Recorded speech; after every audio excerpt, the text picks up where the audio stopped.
How to use an ultrasonic welding machine. Step E. Debug the machine.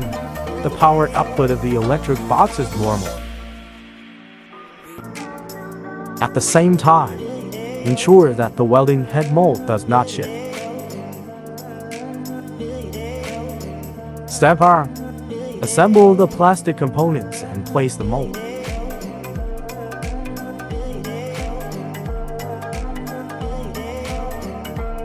Press the button with both hands at the same time to start welding.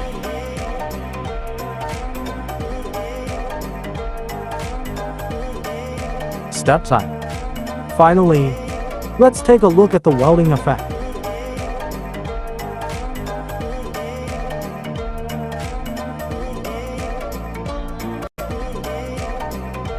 The plastic parts are fully fused to achieve perfect welding.